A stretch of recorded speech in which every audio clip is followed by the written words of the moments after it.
Bom, agora entramos no último bloco, que é o debate sobre as várias estratégias de ativismo da causa animal. Então, outro tópico cuja discussão tem crescido bastante nos últimos anos, né, é sobre a eficiência de diferentes tipos de estratégia na defesa dos animais.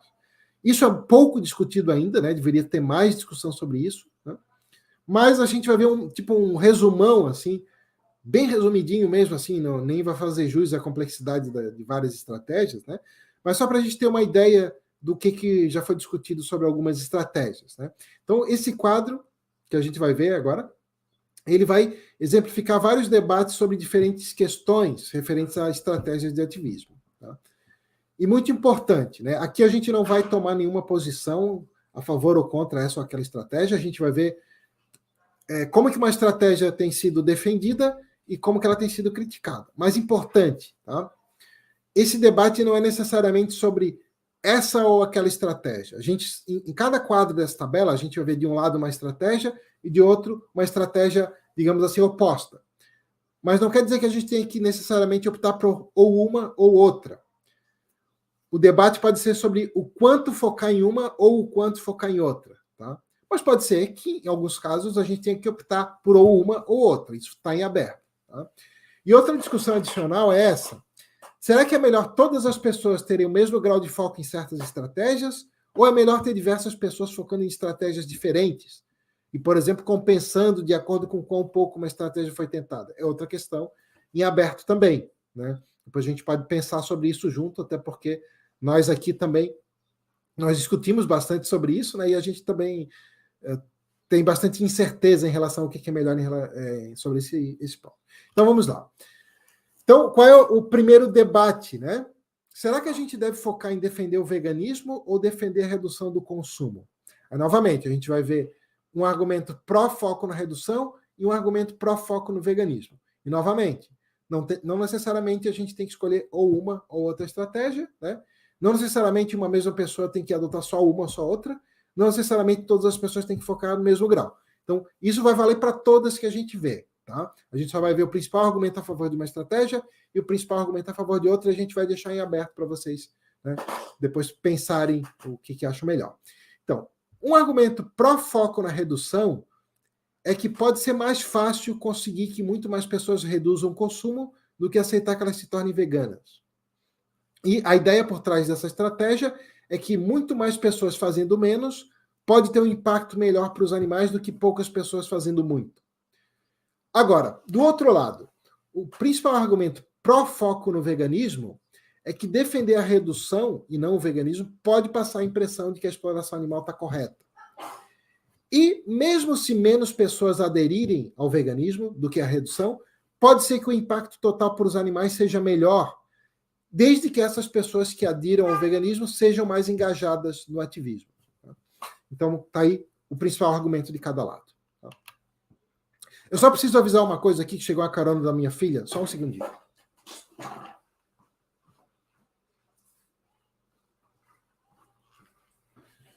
Desculpem, ela já foi. Então, vamos lá. Agora, outro debate, né?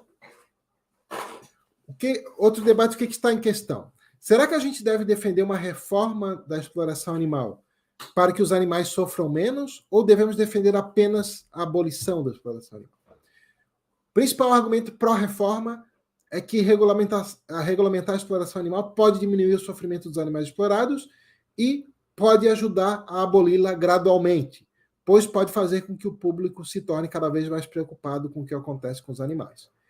E, do outro lado, o principal argumento contra as reformas é que, como os animais são itens de propriedade pela lei, as leis que exigem que eles sofram menos dificilmente vão ter efeito se elas reduzirem os lucros dos proprietários. E outro ponto é que o público pode pensar equivocadamente que os animais estão sofrendo menos, e isso pode aumentar a demanda pelos produtos de origem animal, e então, em vez de conduzir à abolição, aumentar o número de animais usados. Então, está aí o principal argumento de cada lado nesse debate. Outra questão. No ativismo contra o consumo de animais, a gente deve focar só no dano para os animais ou devemos também falar de impactos ambientais do consumo de animais, por exemplo, ou riscos para a saúde humana, que a gente está chamando aqui de argumentos indiretos, né? O principal argumento pró-argumentos indiretos é que muitas pessoas defendem a exploração animal não porque elas acham que isso seja justo, mas simplesmente porque elas gostam do sabor da comida de origem animal. Então, se elas abandonam o consumo de animais, seja lá por que motivo for, ambientalista ou de saúde, pode ser que depois disso torne mais fácil que elas se posicionem contra a exploração animal, porque elas não vão ter mais aquela motivação autointeressada para defender a exploração animal. E o principal argumento contra o uso de argumentos indiretos é que apelar a argumentos indiretos pode reforçar a ideia de que o dano para os animais não é suficiente para que a exploração animal seja injusta.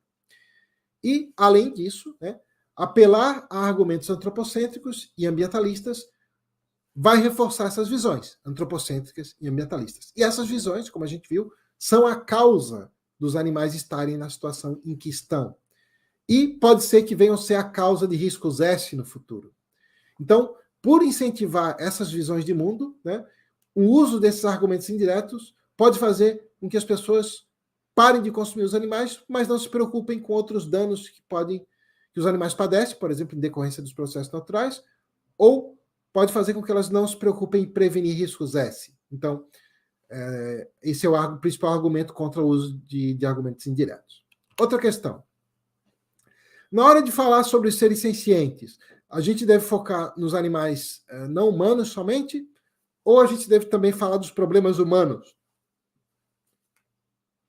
Então, temos aí um foco amplo ou um foco só nos animais, né? O principal argumento pró-foco amplo é que abordar os problemas humanos pode fazer com que outros movimentos sociais aceitem melhor o movimento de defesa animal por perceberem que ali tem metas em comum, que é a consideração por todos os seres sencientes, humanos e não humanos. Agora, o principal argumento pró-foco nos animais é o de que a vasta maioria das pessoas que faz ativismo por alguma coisa já foca nos problemas humanos e normalmente negligencia a situação dos animais. Então, por isso, segundo esse argumento, temos razões para enfatizar a situação dos animais, uma vez que os recursos para a causa animal, seja em número de ativistas, em verbas e por aí vai, é muito mais limitado e a situação dos animais é muito mais negligenciada. Outro debate. Devemos focar na mudança social, mudar as atitudes e o comportamento das pessoas, ou investir em mudança tecnológica? Né? O principal argumento pró-mudança tecnológica é que tem certas tecnologias que podem tornar obsoleto o uso de animais. A carne celular é um exemplo. E isso pode beneficiar os animais, mesmo que as pessoas não estejam nem aí para os animais.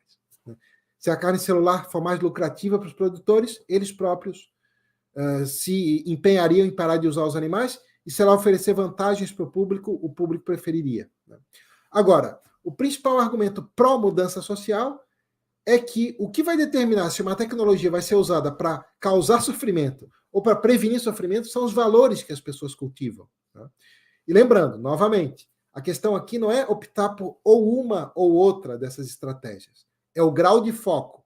Tá? E, novamente, pode ser que o grau de foco seja diferente dependendo da pessoa. Por exemplo, se a pessoa é um cientista que trabalha com carne celular, ela tem razões para focar mais nisso. Agora, se a pessoa é uma educadora, por exemplo, que trabalha com público, né, com educação, pró-mudança social parece ser mais promissor de acordo com as habilidades da pessoa.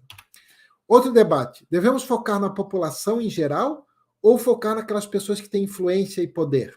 Focar mais, né? Focar mais nas pessoas em geral ou mais em pessoas com influência e poder? O principal argumento a favor do foco nas pessoas que têm influência e poder é que um menor número dessas pessoas pode ter um impacto maior do que o impacto de uma maioria. E o principal argumento a favor do foco na população em geral é que a maioria das mudanças vai precisar do apoio de um grande número de pessoas. Não necessariamente a maioria, mas de um grande número de pessoas. Sejam lá se for mudanças sociais ou institucionais. Outro debate. Será que nós devemos focar em mudanças de comportamento ou em mudanças de atitude? Atitude aqui seria mudança no que as pessoas pensam, o que elas acham justo, correto, o que elas reconhecem como deveres em relação aos animais, né? E mudanças de comportamento pode não ser necessariamente efeito de uma mudança de atitude. Por exemplo, alguém pode parar de comer carne por preocupação com a própria saúde dela, mas ela não mudar o que ela pensa sobre os animais, por exemplo. Seria uma mudança de comportamento sem mudança de atitude.